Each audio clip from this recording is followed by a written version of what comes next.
Hi everybody, my name is Jerry from Wild Eye and this is the Friday Photo Tip.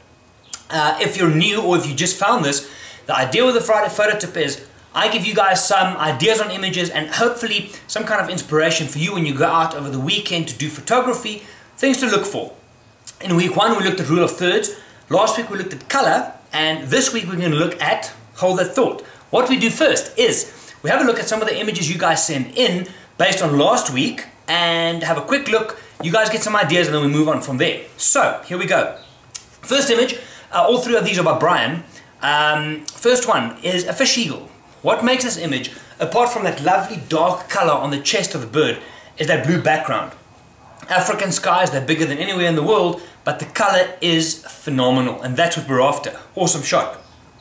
Next one, this lion here looks like it was a late afternoon shot where the color of the lion and the dry grass blends beautifully. Orange gives us that late afternoon sundowner, time for a drink kind of vibe. So awesome, awesome, awesome. I like that.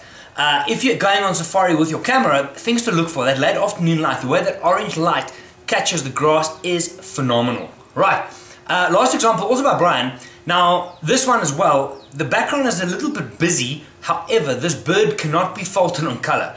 Lilac-breasted roller, two of them stuck in there. Always a favorite on safari to photograph. Always fantastic, and in flight they're even better. Now I have heard somewhere that, I must actually go count these. If you photograph that bird with its wings open, you should be able to count about 36 different shades of color. Different blues, green, lilacs, and so on. Give it a bash if you have an image, or go Google this thing and double check the colors. But it all comes from just 3 or 4 proteins that make up all that color. Anyway, time for this week. What we're going to look at this week is lines, implied lines and direct lines. What your idea is with any image is you want to lead your viewers of your photograph, your viewers' gaze towards a focal point in that image. So, perfect example of line is, look at this one for example, right? This is a shoreline up in St. Lucia. So, if you close your eyes and then open again, more than likely your eyes are going to jump somewhere onto that line and you're going to follow that S curve all the way up into or out of the frame. Line. This was the subject of this image was the lines itself, not necessarily going towards a subject. Next example, this one I shot in, where was this? This was in Namibia, up in Volverdans.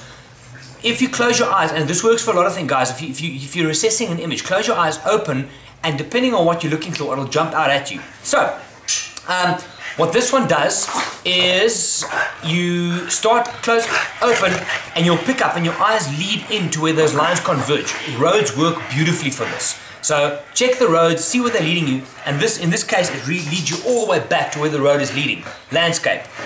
Nice one. Now another one, you don't have to have specific lines like an S or a direct line on the side of the road to take you anywhere. You can also have implied lines. Check this one out.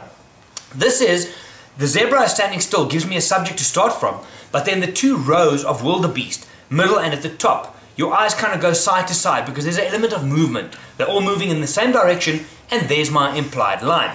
Brilliant. Right, the last one, no, we've got 2 more. Look, Ziggy's back. You haven't seen him for a while. Say hi, Zig. There's Ziggy. Okay, he's got to go now. Last 2 examples is you don't just have to do this when you're doing nature or wildlife photography. You can also, if you're doing city or what should we call it, street photography, do this. Check this one out. Same idea as with the road, where the converging lines take you into a direction. The train tracks here, it's a scene in Bangkok from a couple of years ago that I shot. Those train tracks lead your eyes. The lines of the tracks lead your eye to where it disappears. Also close to the rule of third, if you checked 2 weeks ago. So use those lines. The last one, what have I got as the last one? I've got my S-curve, I've got the tracks, and Bangkok. Oh, right, you can try this. This is another one, almost forgot the image I'm going to put over this. Anyway, we're looking at a moving vehicle. Right, check this out. This taxi, which is a motion blur image, which I'm going to discuss in one of these tips in the upcoming weeks. If you close your eyes and open your eyes, what you'll see is there's a couple of lines from the blur as I followed the car. But again, as with the wildebeest, you've got that implied line of where the car is coming from and then where it's going to, so you create that horizontal line. Alright, that's a little bit about lines for you to go and try this weekend. Doesn't have to be wildlife, you can try it in the city, try it with the kids, try it with the dogs, I'll try it on Ziggy later on. Good fun. Lines that lead you in and out, and also the implied lines. Wonderful. That's it for this week's photo tip. On Monday I will be back. 2 things I'm going to talk about because it just pops up a lot. Number 1 is, for some reason, when people or photographers keep on posting online and they get all the more crits and feedback from people, why do they start over sharpening the images? God, I mean, there's some good mates of mine, there are some people I've never met, but they start off and the images progress to a point, then they start over sharpening. We'll talk about that. Also, this is going to probably come across wrong, but there are too many photographers out there who, if you look at the word camera, they take the me and that becomes the focus. It's all about ego. It's not about me all the time. Right, camera, they take the me too seriously. We need to move past that. Anyway, those are your photo tips. Have a great weekend. Okay, there's Rock here as well, if you want to see both. Right, there's Rock. I will see you guys on Monday. Have a good one.